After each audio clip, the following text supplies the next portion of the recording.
Imagine for a second, you're walking into your local grocery store. It's Monday evening, you're tired, you just want to grab something for dinner. You head to the meat case, Yeah. you pick up a package of chicken, maybe some bacon for breakfast, a bag of frozen nuggets for the kids, and hey, maybe it's a special occasion, so you grab a nice ribeye. Right. You check out, you go home. You probably don't even realize it, but for every 5 pounds of that chicken, beef, or pork you just put in your cart, 1 pound of it likely came from just one single company. It really puts the sheer scale of it into perspective, doesn't it? We're not just talking about a corporation today. Mhm. We're talking about the caloric engine of the United States. Exactly. We are talking about Tyson Foods. And the reason we're diving deep into Tyson today, that's Monday, February 2, 2026, is because they just dropped their Q1 earnings report before the market opened. And this isn't just about stocks. This is a direct read on the American dinner table. It is. A company this big, their report is basically a weather report for the entire food economy. And looking at the data from this morning, the weather right now is, well, let's call it turbulent. Turbulent is a polite way to put it. We have a historic shortage of cows, a booming chicken business, and a CEO who is completely changing the math on how they measure their own success. It's a lot to unpack. It is. So we've got the press release, the 10Q, the slide deck, and the full conference call transcript with CEO Donnie King, our mission, to explain how this 90-year-old food giant is navigating one of the weirdest markets in history. And honestly, the story today is really a tale of two proteins. On one side, you have the bird, and on the other, the cow. And their fortunes could not be more different right now. The bird versus the cow. I love that. But before we get to the wrestling match, let's look at the scoreboard. What are the headline numbers? So the top line looks surprisingly strong. Sales hit $14.31 billion for the quarter. Okay. That's up 6.2% from last year. And crucially, it beat Wall Street's expectations by almost $200 million. So sales are up. Is that just inflation, though? Or are we just paying more for the same amount of stuff? That's usually the case lately, but not this time. Volume is actually part of the story, which is significant. But when you look at the bottom line, the profit, it's more of a mixed bag. Uh-huh. Adjusted earnings per share, or EPS, came in at 97 cents.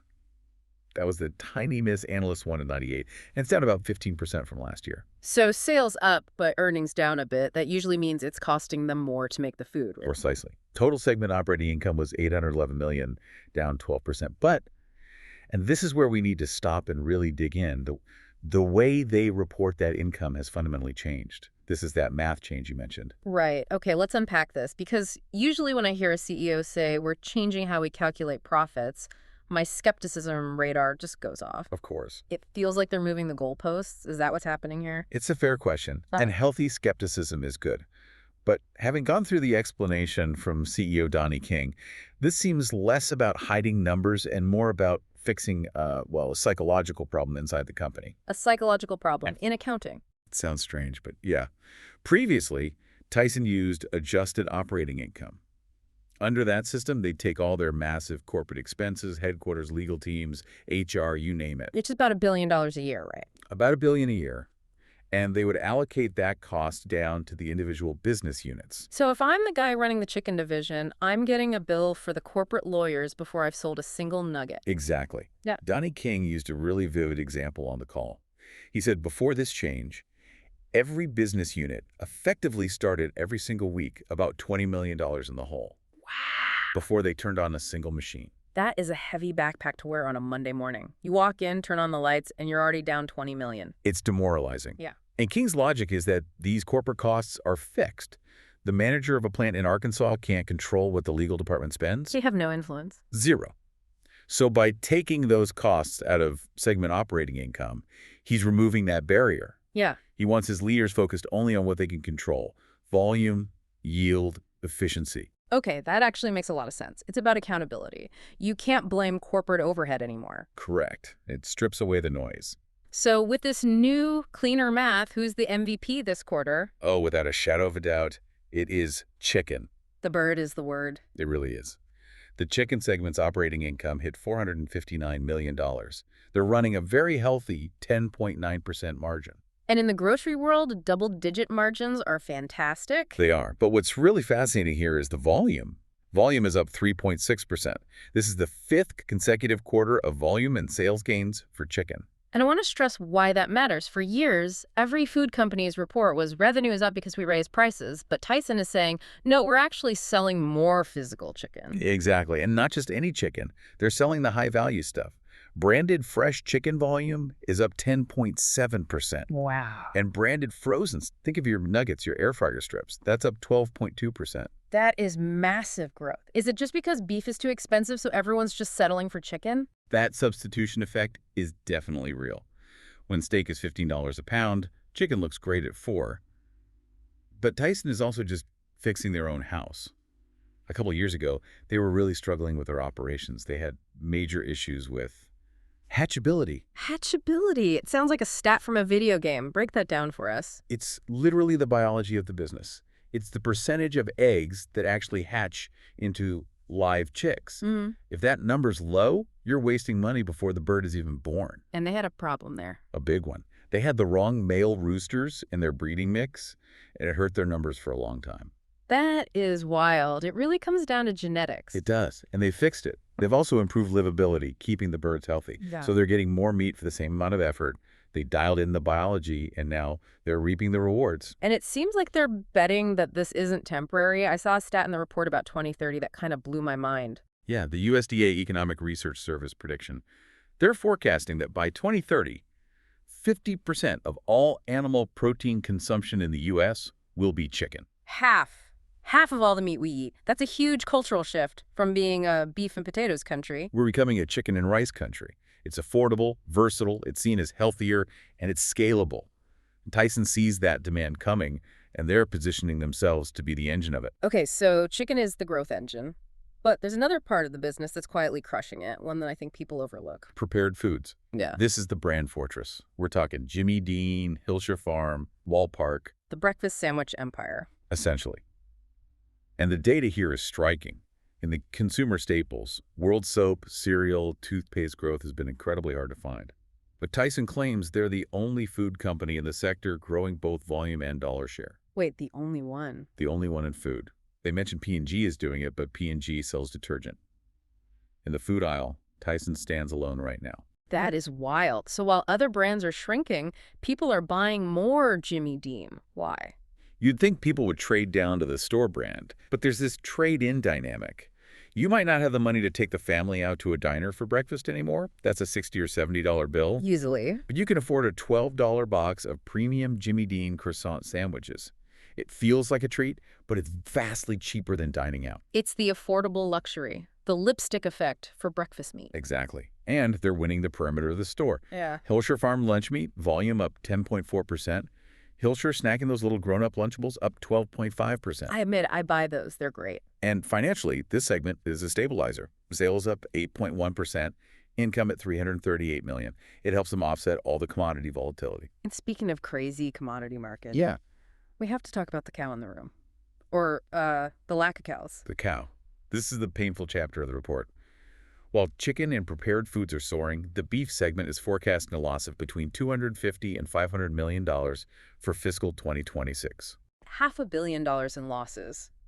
How does a company lose that much money selling steak? People still love steak. They do. The problem isn't demand. It is entirely supply. We're in the middle of a historic cattle cycle. The key stat, the one you need to wrap your head around, is that the U.S. cattle herd is the smallest it has been since 1951. 1951. I want to pause on that. The population of the U.S. in 1951 was what, 150 million people? Around there. And today it's over 340 million. So we have more than double the people, but the same number of cows? Exactly. The herd is 9% smaller than it was just in 2019. Years of drought, high feed costs. It forced ranchers to sell off their herds. They just couldn't afford to keep them. So Tyson is stuck in the middle. They have these massive factories designed to process thousands of cattle a day. But the cattle aren't there. And because there are so few, the price to buy them is sky high. Tyson has to bid against their competitors for every single cow, but they can't pass all of that cost on to you, or a steak would cost $50, so they eat the loss. Is there any light at the end of the tunnel? Are ranchers rebuilding? There's a glimmer, but it comes with a painful paradox. The report noted that heifer retention is up about 1%. Okay, translate heifer retention for us. A heifer is a young female cow. If a rancher sends her to slaughter, she's beef today. If he retains her, she stays on the farm to become a mom and breed more cows. So retention is good. It means they're planning for the future. Long term, yes. But here's the paradox.